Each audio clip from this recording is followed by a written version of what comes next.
বা সকালবেলায় পুরো মন্দির পরিষ্কার করা হবে। মন্দির থেকে বীরেশ্বরী ঘরের মন্দির থেকে একবারে গোসাইনতলা পর্যন্ত মন্দির পরিষ্কার হবে, ঝাড়পাট দেওয়া হবে, তারপরে মোছা হবে, তারপরে ধূপ দেওয়া হবে, আলা জ্বালা হবে, ধুনো দেওয়া হবে, তারপরে গোপুসোনাকে চান করানো হবে, তারপরে গোপুসোনাকে জামা প্যান্ট পরানো হবে, খাওয়ানো হবে। দেখে নাও আমার গোপাল সোনাকে, আমি ওকে গোপুসোনা বলি। উঠিয়ে বস করিয়েছি, এবার ওকে আমার কোলে তুলে নেব।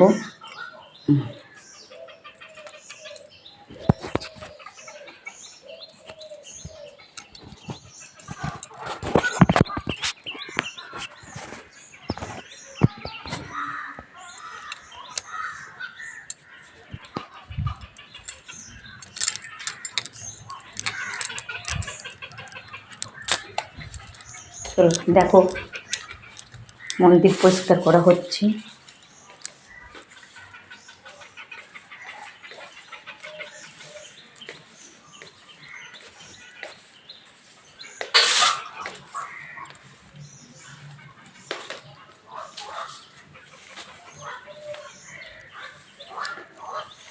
এই মন্দিরে এমনই ক্ষমতা আছে,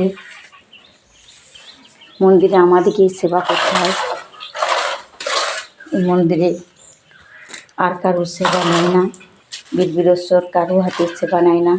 একমাত্র নিত চণ্ডীচরণ বাগদি, সে হচ্ছে এই মন্দিরের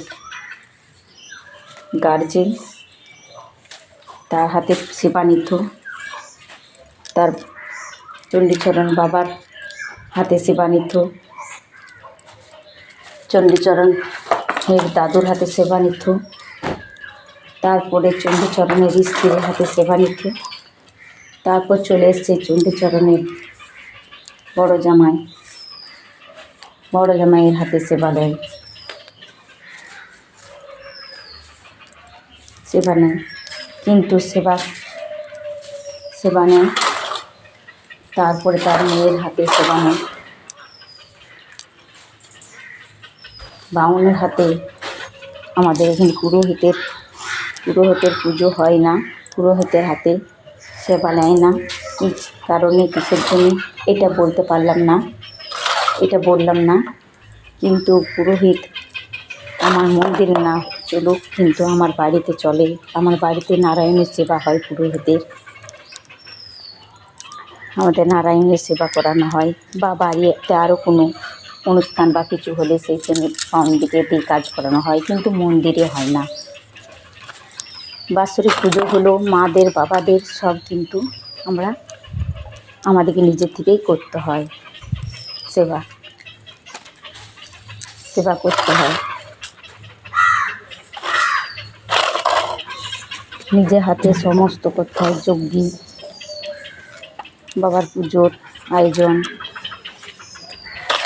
7 দিন ধরে ভক্তা কামানো হয়, 15 দিন থাকতে বাড়ি বোস করানো হয়। 15 দিন যেমনি হয় তিনি অমাবস্যার পরের দিনে, তিথি প্রতিদিনে বাড়ি বোস করানো হয়। সেই বাড়ি বোস করানো রইল পূর্ণিমা পর্যন্ত। পূর্ণিমার দিনে বাবার পূর্ণিমার দিনে বাবার গাজন সমাপ্ত হয়, তারপরের দিনে চড়ক হয়, তারপরের দিনে উতুলে খোলা হয়। কিন্তু তার 7 দিন 15 দিন বাড়ি বসানোর অমাবস্যার পরে 7 দিন পরেই ভক্তা কামাতে হয়। 7 দিন থাকতে ভক্তা কামাতে হয়। সেই নখ ফুটে বার করে উপোস চুল দাড়ি সব কেটে বার কামাতে হয়, ভক্তা কামাতে হয়। সেই ভক্তা রয়ে গেল একদম লিটা কাটা। তদিন ভাত খেতে পাবে না। শুধু গ্রামে পরিক্রম করে আসার পর যে বীরেশ্বরের ধর্মরাজ আছে, সেই ধর্মরাজের মন্দিরে পাঠ থাকে, সেই পাঠটাকে নিয়ে যেতে হয়, আমাদের এখান থেকেই নিতে হয়। আমাদের এটা পরম্পরা থেকে করে আসছে, সেই জন্য পরম্পরা করে আসছে আমাদের পাঠ। সেই পাঠ আমার ভোলানাথের বাবার আমল থেকে পাঠ নিয়ে যায়। সে পাঠকে এখনো পর্যন্ত আমাদের নিতে হয়। সে পাঠকে নিয়ে যায়, গোটা গ্রাম পাঠকে নিয়ে যায়। সেই পাঠকে চান করানো হয় কালদাস পুকুরে, যেখানে বড় শিব আছে, সেই শিব মন্দিরের পুকুরে বাবার বানেশ্বরীর স্নান করানো হয়। কামার ঘরে ত্রিশূল দেওয়া হয়। তারপরে গোটা গ্রাম পরিক্রমা করানো হয়, গোটা গ্রাম ঘোরানো হয়। তারপর ঘুরে এসে ধর্মস্থলায় আবার বানেশ্বরকে রেখে দিয়ে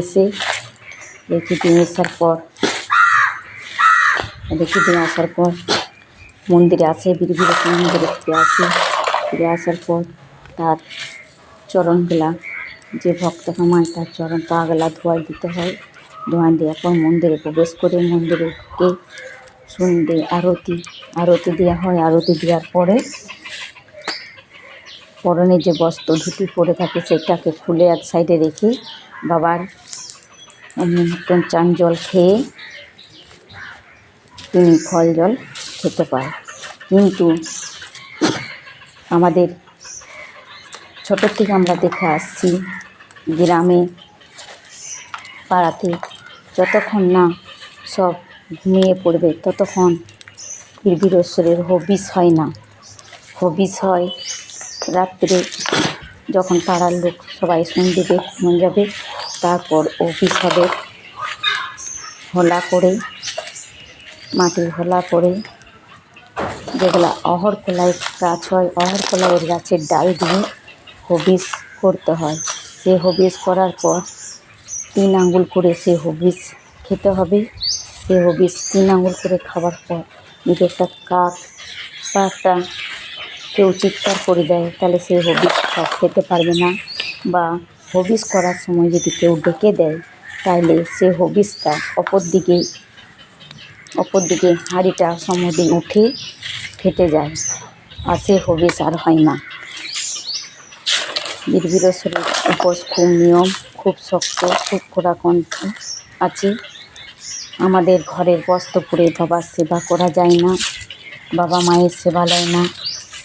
যাহাতে বলবে যে মা কেন বাউনদের হাতে পুজো হয় না? হ্যাঁ, মাদেরও বাউনদের হাতে পুজো হতো, কিন্তু যাহাতে বীরভীরেশ্বরের মন্দিরে মা এসেছেন, তার জন্য মা নিজেও বাবার মন্দিরে, বাবার আটনে বাউন হাতে পুজো নিতে চাই না।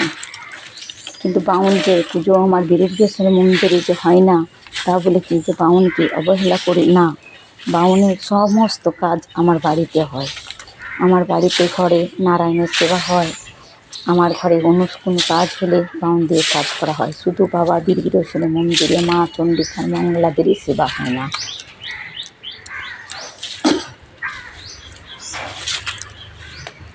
প্রতিদিন সকালবেলায় এই বাবা গোসাই তোলায় বাবার গাছ আছে, দেখে না, গাছ আছে, এই গাছের পাতা তুমি এখনই হেঁটে যাচ্ছি আবার পড়ে যাবে, আবার মন্দিরটা এমন হয়ে যাবে মনে হবে পরিষ্কার হয়নি বাবার মন্দির। কিন্তু কী করবো বলো, বাবা গাছতলায় থাকে, বাবা গাছতলায় থাকে। আর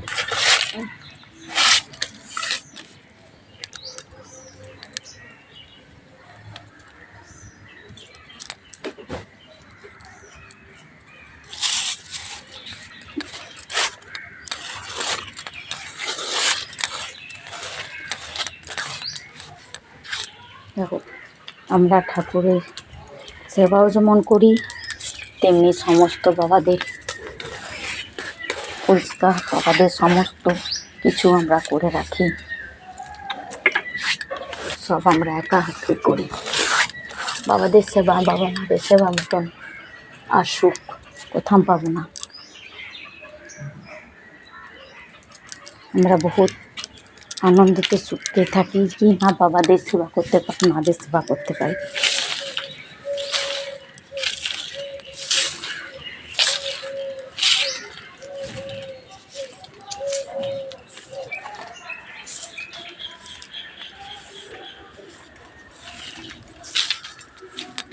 এই গাছ আছে, সব গাছে আমাদের বজরংবলী বাইরে আছে, মন্দিরের ভিতরে ছিল, ওনাকে বাইরে রাখা হয়েছে, কিন্তু ভিতরকে আর গেল না। যখন বাৎসরিক পুজোয় বার করেছি তখন থেকে হনুমান বজরংবলী বলেছে আমি এখানেই থাকবো। তারপরে বাবাকে রাখার মতন আমাদের ক্ষমতা ছিল না সেরকম, তারপরে ক্যাপ দিয়ে বাবাকে রেখেছি, কিন্তু বাবা জল পেয়ে দেখো কেমন কীরকম গায়ে রঙ হয়ে গেছে।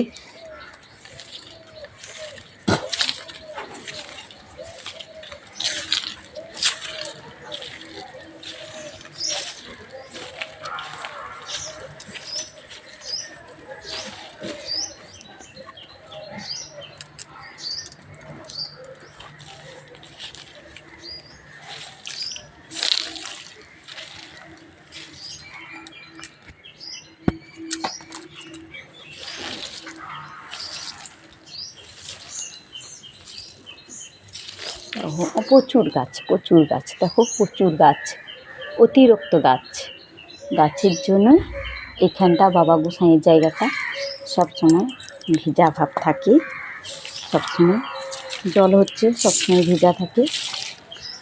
ধরনে শুকোয় যায়, কিন্তু বর্ষাকাল না, জল হচ্ছে বলে সবসময় জল পড়ছে, ওই জন্য শুকোয় না। আর গাছে সবসময় থাকে বলে ধানটাও ভালো শুকোয় না, পাতা পড়ে। এই দেখো এখনই চেপিয়ে গেলাম, আবার একটু পরে এসে দেখি প্রচুর পাতা পড়ে যাবে, প্রচুর।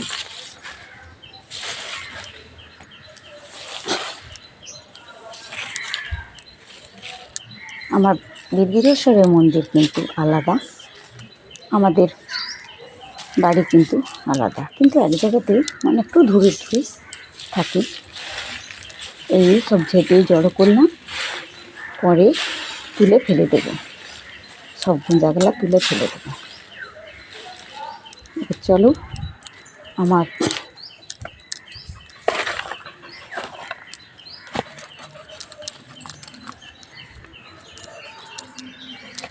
আর একটা মন্দির আছে,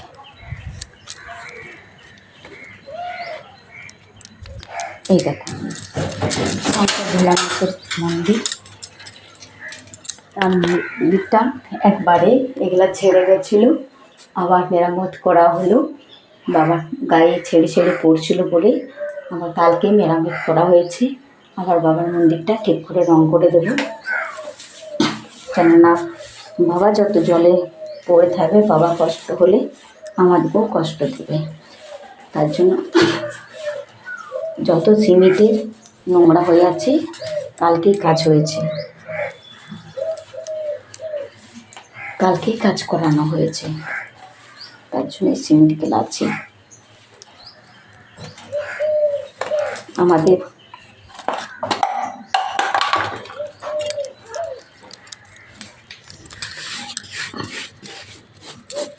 এগুলো সব সিমেন্ট ব্যাটে, এগুলো সব সিমেন্ট, এগুলো সব সিমেন্ট।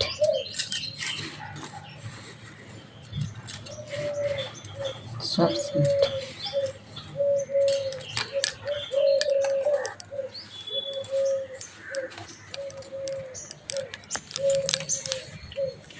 মনসার আটন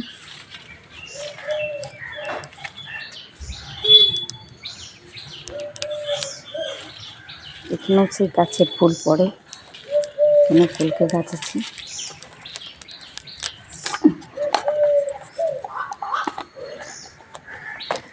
আমরা যেমন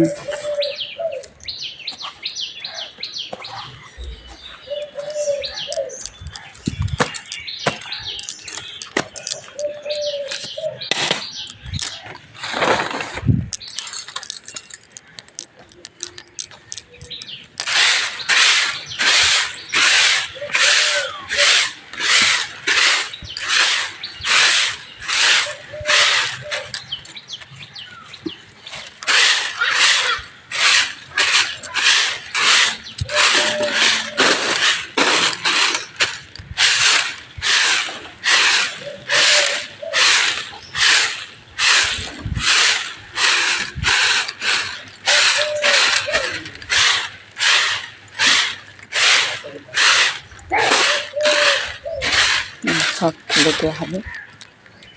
যার জায়গায় জল পড়েছে তার জায়গায় ফেলে দেওয়া হবে।